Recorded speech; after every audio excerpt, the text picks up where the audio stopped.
All right, let's get started. We do have a lot of very uh, fundamental topic to be discussed today, and I don't think we'll have enough time to really do justice to this. So, everybody, welcome once again to our webinar, which is really around AI and Gen AI, and uh, really talking about beyond the buzz. Hype versus reality. There is just so much hype in the world. At the same time, there is always a reality check almost on a daily basis. So today I'm joined with me is Sneha Singh. Sneha is our, I would say, the biggest domain expert that we have at Benori in technology and AI. And she's a senior colleague of mine who runs the technology practice at Benori. So she will be participating in some of the thoughts that we want to present to you today. As people are joining in, I would appreciate if you could please introduce yourself, just announce yourself, your name, and which company are you representing today. And then also, as we are going along, please do type out your questions that you want to get answered, preferably in the Q&A window, but people in the past also use the chat window. So please do as we are going along. And towards the end of the webinar, as we exit in about 41 minutes from now, a feedback form would pop up. Please do fill that out because that will just help us become better for the next series of webinars that we hold.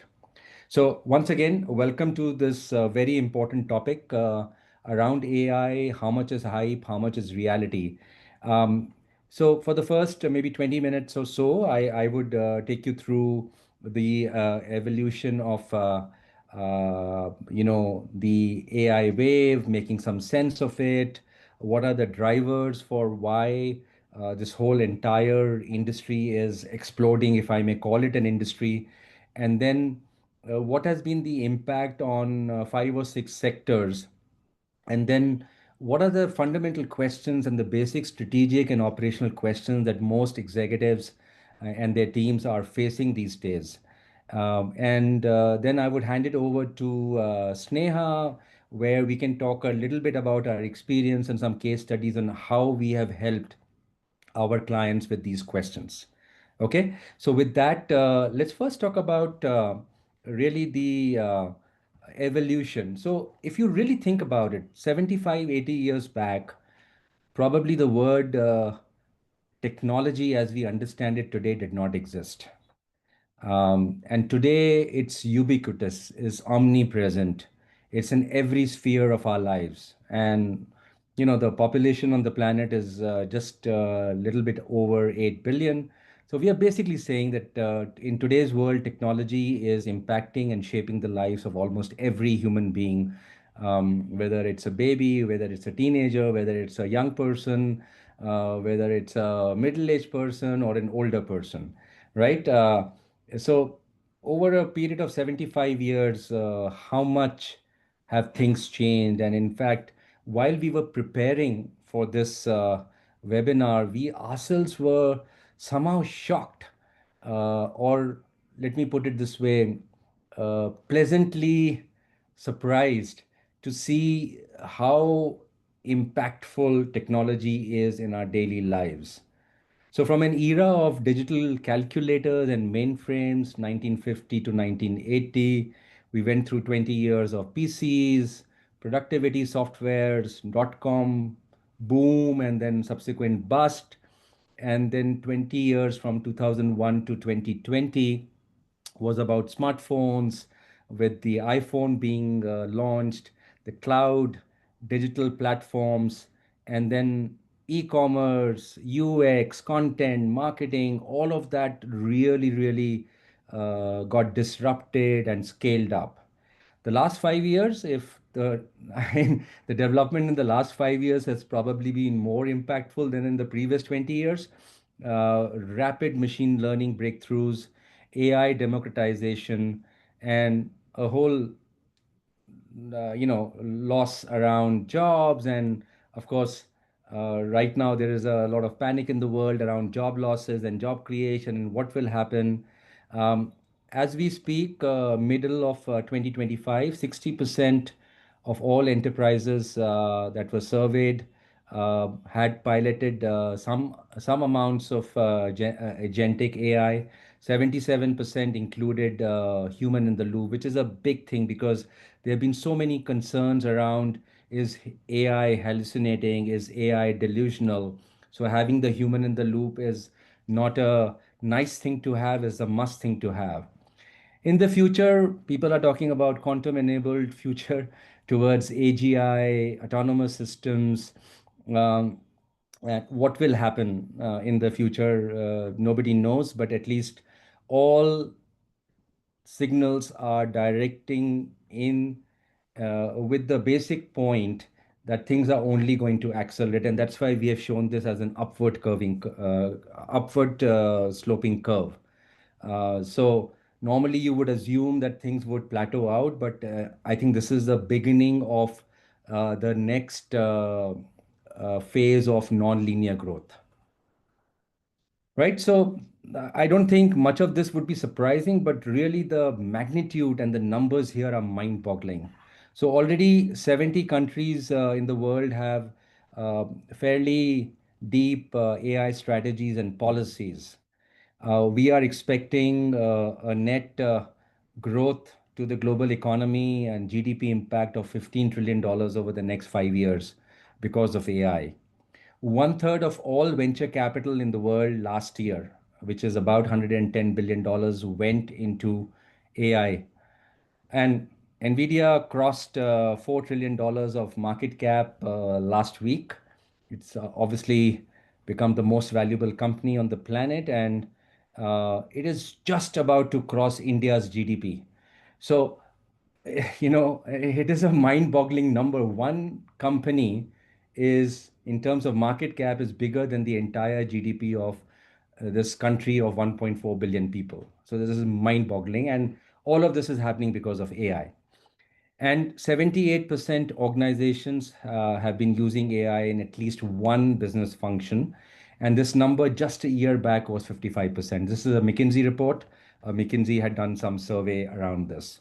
So clearly to say that there is a massive momentum as far as the global AI investments are concerned, and the almost omnipresent nature of AI in today's world.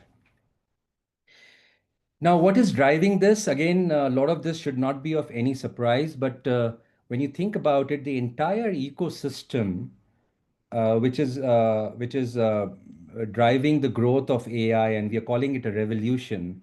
It is basically on 5+1 pillars, and the one is electricity or power or energy, which we have mentioned at the bottom. But besides that, we were having a discussion in our team when we were doing the slide, and some people felt that power is actually not a fundamental driver. But if power costs don't keep up with the requirements of demand, then this whole thing will fall apart. And essentially, I think Mark Zuckerberg has said this in one of his Capitol Hill, presentations, that the cost of increase of AI will be completely linked to the marginal cost of increase of power, right? So I think it's a very fundamental point. But besides power and energy, computational and tech advances, we all know about Google's 7th gen TPU, how efficient it is. Quantum computing advances that have already been made in the next 5, 7 years will hopefully make it a multi-state calculation possible because you are using quantum mechanics and quantum physics to do AI work. Data explosion. Over the last 2 years, essentially more data has been produced in the world than the previous, I don't know how many, 50, 70, 80 years. And of course, breakthroughs in transformers, diffusion models, and this whole notion of explainable AI, especially when it comes to healthcare, that's become very important. And then all of this is getting fueled by capital because obviously VCs and investors are seeing a huge amount of opportunity. So 53% of global VC and 64% of US VC funding in H1 2025 went towards AI, whether it's Anthropic, whether it's AnySphere and companies similar to those. And then obviously you have the declining storage cost, declining compute costs, and accelerating competition. I mean, AI has truly democratized, in some ways, capitalism, in some ways, free markets. So I don't know who it was. Somebody said, look, if you're a smart person, you can basically have a laptop and you can start a AI business or any business from your bedroom, right? So it is just that the markets have opened up. Now, let us quickly deep dive into a few industries. Now, obviously, the impact of AI is all encompassing. It's across the board, across all industries. But we have just picked up a few examples, and especially these are also the areas where Benori as a company has done a lot of work. So let's look at the consumer products industry and the consumer goods industry. Uh, and what we have shown here is just the tip of the iceberg. We have taken up a few areas in the value chain of a typical consumer goods company and tried to figure out the impact of AI. So if you look at customer acquisition, there is on average a third one third reduction in CAC, which is the cost of acquisition for customers or customer acquisition cost. This is typically driven by AI-powered marketing campaigns. If you look at the traditional stockouts that used to happen with retailers, there is a 30% reduction in that because AI, most likely in this case, is better able to predict demand. Then, from a customer support and customer query handling perspective, 80% of the resolution of common customer service issues are happening uh, already happening to a large extent, and by 2029, it will be at an 80% level will be done by AI without any human intervention. Now, what are the hindrances? Obviously, it's not all hunky dory. Legacy systems hinder AI integration. How do you go from the as is to the to be? And then there's a sheer lack of skills, maybe some company politics because people don't want to change, uh, is hindering some of this transformation. Skills definitely is hindering this transformation. As we are going along, please do keep on typing out your questions in the chat, in the Q&A window or the chat window. Now, in manufacturing, just quickly, there's a 40% reduction on average in product development cycles because of the use of digital twins. AI-powered predictive maintenance can very effectively minimize the $1.4 trillion of losses that are there because of downtime. And then finally, if you look at the reduction in the inventory cost, this is similar to the consumer example. There could potentially be a 20% reduction in inventory cost. Now, it's not necessary that these numbers have been achieved, but there is some significant movement in that direction. But the opportunity is very huge. So anybody who is in the manufacturing space has to figure this out because if you don't, your competition definitely will.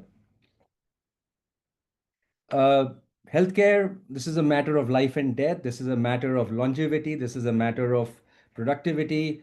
Massive, massive implications, whether it's in terms of faster and cheaper drug discovery, whether it's the use of AI by physicians. So 66% of physicians actually used AI in 2024, up from 38%. Now, obviously, this must be true for more for developed markets and more evolved markets. But given the cost of AI, given the democratization of AI, it's only a matter of time before almost everybody can get access to these great physicians, great doctors at a very, very reasonable cost. Third, breast cancer detection. I mean, this is amazing. 20% more diagnosis, and if you are able to detect breast cancer at an earlier stage, then the chances of survival and recovery are much higher, right? Now, obviously, there are some limitations and questions that people are trying to answer, whether it's around explainability. AI says something, the practitioner or the expert thinks something else, and the patient would say, "Look, I don't believe in AI. How does it explain it?" A doctor can still explain it. How does AI explain it? That's still a big question mark. And then there are obviously privacy and ethical concerns around the use of AI. Now, financial services, again, I won't go through everything, but clearly, 96% of all North American advisors have seen or they believe that Gen AI will transform the service that they are able to provide to their wealth clients, and definitely in the process of investment management for these clients. Three in five financial firms have used Gen AI in 2024 to enhance the customer experience with the use of chatbots and virtual assistants. And 68% of financial services firms rank AI in risk and compliance as their top priority. AI is definitely a board level issue and beyond. Now, obviously, there are risks of fraud and market manipulation, misinformation. I mean, I was quite surprised to see this 700% increase in deepfake incidents on fintech platforms. Quickly covering education. Again, this is of course, it's a money-making sector, but it's also a hugely a social sector where you can have, a huge impact on societies and countries and human life. So 700 million people who earlier would have had some sort of a problem to learn and to get educated could potentially, be really significantly benefited by the use of agentic AI. The whole teaching function, the learning outcomes, the efficacy of teaching, all of that, whether it's assessments or it's lesson planning, all of that is being completely disrupted and scaled up in a higher quality manner by the use of AI. Now, obviously, um, the first point here in limitations is, cheating or those kind of risks. But I believe the second point is a far more fundamental point, because what is education going to look like in the future? Um, Sometimes a lot of people that we speak to, friends we speak to in companies, they're saying, our younger employees are no longer able to write, because they are so used to just going to chat GPT and figuring out, okay, this is the market landscape for the TMT telecom industry. So they don't have to write, they just do copy and paste. Critical thinking, if the machine is going to think for you, structure a problem for you, disaggregate a problem for you, build the equity research report for you, do the discounted cash flow analysis for you, then how are you going to get trained in thinking critically? And lastly, this whole human interaction, which has gone down because everybody is on social media, and in the traditional schools of our generation, there was so much of physical interaction and emotional connect, which was in the real world and not in the metaverse, so to say. So this whole empathy and human emotions, what is going to happen to that? Big question marks. Now, this is obviously an industry where Benori also plays into as a professional services, research, and data provider. Um, AI is breaking knowledge silos. AI is amplifying productivity, is accelerating pitches. It's been documented in the public domain. Uh, McKinsey has this massive in-house tool for generating proposals. Of course, the human element can never go away and still might be 80-90%, but the amount of productivity you get in making proposals in a professional services firm is tremendous. So 86% of consulting clients actively look for services that incorporate AI tools and technology assets. And I must call it out here that a lot of our clients have raised this as a concern that, oh, are you using AI? How do you know that that will be correct? So I just want to tell everybody that 80-90% of the work still happens through the humans. And although we use AI to increase productivity and to maybe have a better quality level at the end of the day, but bulk of the judgment and analysis is done by human beings. 38% of consulting firms utilize AI chatbots for client engagements. And then lastly, this was very interesting. There is 40% more revenue because AI-driven client mining, sales acceleration kind of approaches are becoming possible, where you can pick up signals from clients or prospects and go back to them with a value proposition of how you can help them. Um, Having said that, so far, I think within the professional services environment, um, in terms of our own analysis, very few professional services firms have actually at least stated in the public domain that they are seeing a clear business impact. Only 20% actually track the Gen AI related ROI and so on. So, if I may summarize that quickly over the next few minutes and then hand it over to Sneha, what is the hype on jobs? That everything will get automated. The reality is that 170 million jobs will get created over the next 5 years, but 92 million will get eliminated, but still net addition of 78. The hype is AI implementation is a plug and play silver bullet. The reality is 88% of all AI POCs stall.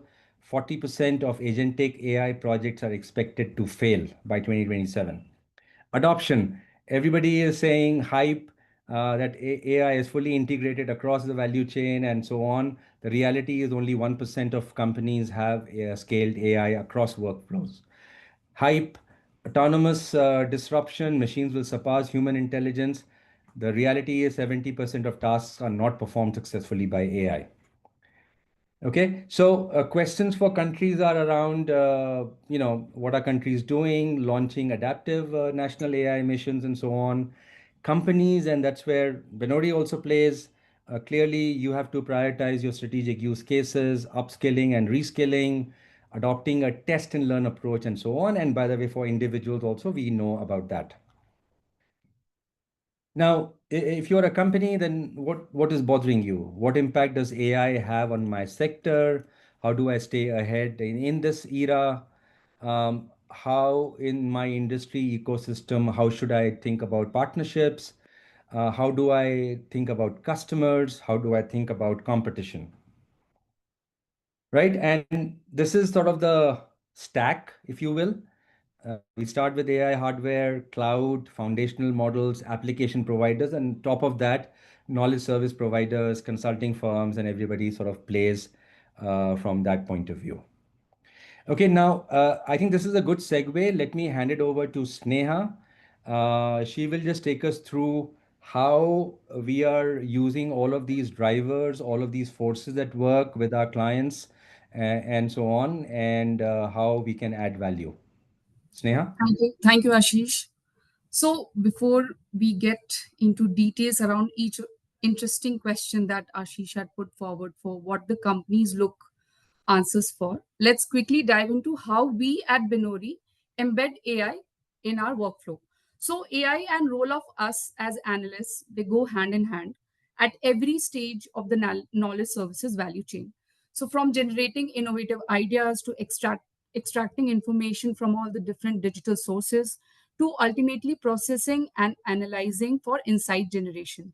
It's we who steer this AI with clearer hypotheses, validating the data sources, applying our human knowledge, domain knowledge to interpret outputs and refine insights into ethical and client aligned deliverables. So for that, we have used different tools like GPT models, Sonnet and Haiku from Anthropic. We have used Flash Gemini models also from Google DeepMind, and several other tools that you can see on the screen. For example, Zite API, it's a low-code, no-code platform which uh, does AI-powered scraping to handle complex sites and bypassing the anti-bot measures. It's used for basically proxies. Similarly, we also use RAG, which is retrieval augmented generation. So instead of solely relying on LLM's pre-trained data, we enhance accuracy, relevance, and up-to-date nature of the data by combining it with external relevant knowledge sources at the time of answering a query or a prompt. So these are the different tools that we use. However, human in the loop is very much necessary, uh, and that's what we do at Benori. Moving on, so if we were to talk about the first question that Ashish had put, what impact AI will have on your sector, the sector that you're working on? So for in line with that, we did conduct a study on for one of our clients on AI and its impact on energy sector. So for clarity on AI adoption risks and regulatory challenge changes emerging under different political scenarios, we generated these insights and also mapped leading players, tech innovations, role of data centers, etc., to give a detailed ecosystem view of AI in the energy sector. So, our insights enable the client with a forward looking view of AI's influence across each of the stages in the value chain, be it upstream, midstream, and downstream. This enabled a sector specific intelligence and enhanced the client advisory. Another one that we did across context setting in AI was that we actually consolidated the executive's perspective on Gen AI adoption. We conducted survey, we did the trend analysis, created AI maturity frameworks, and all this equipped the client with a data-backed report that positioned them as a thought leader. And not only that, it helps unlock new engagement, avenues for the client. Similarly, talking about collaborations, uh, in the age of AI, we want to understand what kind of partnerships are happening and what kind of partnership can be useful for us as a company. So for that, also we have done done many case studies. Some key impactful ones were where we actually assess the AI role and its impact in the insurance industry. We, across the entire value chain of insurance, be it underwriting, risks, we actually helped the client better understand the risk mitigation strategies and implementation approaches that the adopters were doing by having stronger partnership from different tech giants and startups. We also helped a healthcare firm to forge new partnerships and provided them the list of top potential partners for them for specific focus area and geolocation. Here, we also used AI for automated workflows and LLMs to extract and standardize the data. So, another bucket that uh, usually companies have is around the customer, understanding the customer. So in one of the case studies that we have in hospitality sector, we help the client benchmark brand perception across its competitors. So the feedback, the data, the review that we did, we extracted, that was very scattered and fragmented. So we actually applied Gen AI powered sentiment analysis on feedback from these review sites and X and travel forums, and did iterative prompt engineering that refined sentiment classification based on the themes that were coming out. So this really helped the client identify the strategies how they can improve customer experience, satisfaction, and loyalty. Another case study around customer was in FMCG sector. We enabled the client to refine its packaging strategy. So that was based on innovation in the market, competitors, adoption, regional consumer trends as well. So for that, we actually scrapped over 50,000, more than 50,000 e-commerce listings. There was a challenge around duplication of issue and accuracy. So we applied deep learning models in Python to detect and remove those duplicate products, ensuring data accuracy. We also used vision based LLMs to analyze the packaging styles. And so we could deliver the insights that enable the client to refine its packaging strategy in line with what the consumers of today would prefer. Uh, and the last bucket is around competitors. So one of for one of our clients who wanted to narrow down on the most relevant AI driven proposal tool. So in a crowded software market, we actually helped in the product scouting. We helped shortlist top providers based on capabilities, impact, the relevance, success stories, all this tailored to their own industry, including the peer insights, what their peers were doing as part of competitor intelligence. Another case study that we did analyzing the competitors in the age of AI was for a clinic in healthcare. We actually analyzed prices that offered by which were offered by competitors for market positioning. So otherwise, a manual data collection across the clinics would have been very time intensive. The pricing formats would vary across websites. The data would be fragmented, but we used automated pricing extraction and used LLMs to standardize the procedures, to enable the accurate like to like comparisons, and this cut down our data turnaround time significantly. However, human validation was still necessary. And we also provided a benchmarking dashboard here, which actually helped a, build a clearer understanding of to position themselves in that market with respect to what prices they should offer. So basically, at Benori, AI augmented research plus our human knowledge, we combine the speed of these advanced AI models with the rigor of our human validation to be able to provide customized solution with optimized costs and ensuring insights are both fast and reliable. And of course, what is non-negotiable is the contextual relevance that should be there. So the real challenge isn't just using AI, but ensuring it turns the complex data into actionable outcomes that actually move the needle. So that's what we do here at Benori. And over to you, Ashish. Thank you. No, thank you so much, Sneha. Indeed, the range of work we have done is quite wide and at the same time quite value adding. So maybe we have about 8, 9 minutes to take up a few questions. Now, some of you were kind enough to send us some questions in advance in your registration form. So maybe to your last point, Sneha, around AI plus a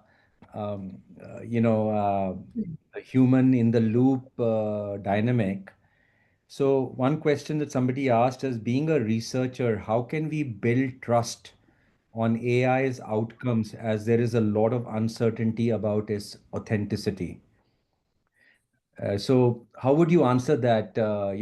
A company like us or any other company which is where there are professionals who are using AI for their work, how do we make sure that we are doing the audit and the sanity checks and the actual analytical checks on what AI is producing, and how do we add the human knowledge and the human judgment on top of whatever AI is producing? Yeah. So technology also is getting improved.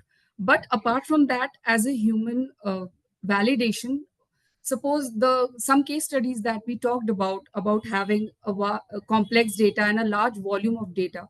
At each stage, we actually take a subset of the output and validate manually uh, variety of a small subset but varied data to actually cross check and apply our domain knowledge so that the the reliability is increased on the output and not just blindly believing on what AI is generating as an output. So we do that as part of our, even for automat we talked about so much around extracting information and summarizing and structuring data to be able to generate insights. But at each stage there is human validation that is done with a smaller subset, which requires a little bit lesser time than earlier, but it does increases the trust. Right, and it's fair to say that look, no matter what happens, at least in our lifetimes, the human being would continue to be dominating any kind of such exercises, projects, and so on. Um, okay, now there are a bunch of other questions coming in. What Sandeep is asking, what characteristics do successful clients show that have implemented impactful AI projects? So Sandeep, there are a lot of different moving parts to this question, but ultimately, in our experience, at least of the organizations we have seen and served, a couple of things, and there are many more points to it. One, this in the past we used to call it digital transformation. Now I think the buzzword is AI-led transformation, and it is a board mandated transformation. So wherever it has the sponsoring behind it and the executive power behind it in any organization, then it might show some more success. But even that is not necessarily 100% success. The second is skills in your people. So, top to bottom, and as you had mentioned to me in our meeting last week, right down from the lowest levels in the organizations to the highest levels in the organization, everybody should be talking about AI. So, I think that change management, that cultural change which needs to happen, that is a second very important point. And the third is, I guess, uh, at least trying to keep up with the changes. So, from a training perspective, from a strategic perspective, being on top of AI and its development and evolution, because things are moving so fast that if you try and implement today's version of AI best practices, by tomorrow, those best practices are getting outdated. So how do you keep ahead of the curve from that point of view? So I think that is also required. Um, Madhurima, your question is you mentioned pricing analysis based on AI LLMs. Is the AI play to support the data collection and what's the efficiency gain and accuracy of information? Also, do you think it can be looked at for predictions as well? So, um, overall, it's very difficult to give a generic answer. It depends on the case, it depends on the project, but clearly the data collection part of it is definitely getting much better. So we do a lot of pricing intelligence kind of projects where all the information is there on the in the public domain on websites of competitors or companies and so on. But the ability to scrape all that information and so on has got so much enhanced by using some of these automation and AI tools. Uh, Accuracy of information has gone up for sure. Efficiency has gone up for sure.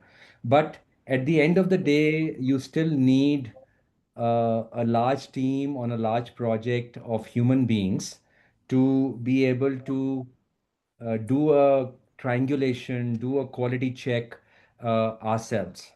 And definitely that will help in predictions as well, because you can, continuously monitor a certain area, um, and so on. So, net, definitely huge amounts of usages. Hi Yash, we actually haven't done much work by using AI in the real estate area, but I can talk to you offline about this, and maybe we can just run a quick analysis and send that to you separately. Um, Maybe Sneha, one question for you that come came earlier. How do you think AI will impact the e-commerce business? Yeah. So, most important aspect that is coming for e-commerce is around personalization, and that is across. It should be omni-channel, across any mode that the consumer interacts uh, for that. So hyper with so much of data that is around a customer buying patterns and preferences, hyper personalization is one that enhances customer experiences, and that is the top impact that AI will have around it. uh, Although it's not all rosy, and especially around privacy issue and security issues, that is there, one of the top limitations as well. in consumer. So it's a balance. It's the both sides. There are, it's useful as well as certain considerations that are still to be catered to in e-commerce for AI. Right, right. And I guess some of the things that we covered on our consumer goods slide around Mm. personalization. I mean, we see all the time whenever you go to any e-commerce app or e-commerce site, it's trying to personalize, it's trying to push products towards you. So that's just one very small thing. But I think pricing intelligence for e-commerce players, when they can predict the demand for certain things, I think all of that will come into play. Maybe we have just quickly time for one final question. Yuvank is asking, what is the impact of AI on content writing? So, Benori does a lot of these thought leadership white papers, and Sneha, you have also done some of these. Um, to what extent can have we been able to adopt AI to make that output better? So certainly, for a thought starter, at least generating innovative ideas as to for which earlier extensive research was needed, at least what are the different aspects that we can cater to, how can those the first pass thoughts can be taken from AI, using the free open source platforms that are available. So we have definitely leveraged that, and better structuring in a bit of validation around frameworks that we make in thought leadership, be it in terms of adoption versus maturity. So those aspects we have used AI, which has actually expedited the process a lot. Right. Thank you so much. Unfortunately, we have run out of time. There's so many things to be discussed here, so many things to talk about, so many critical elements. Thank you so much for to everybody for joining. As we are exiting, a small feedback form will pop up. Please do fill that out. It will just make us better. Thank you so much. Thank you, Thank Sneha. you. Thank you.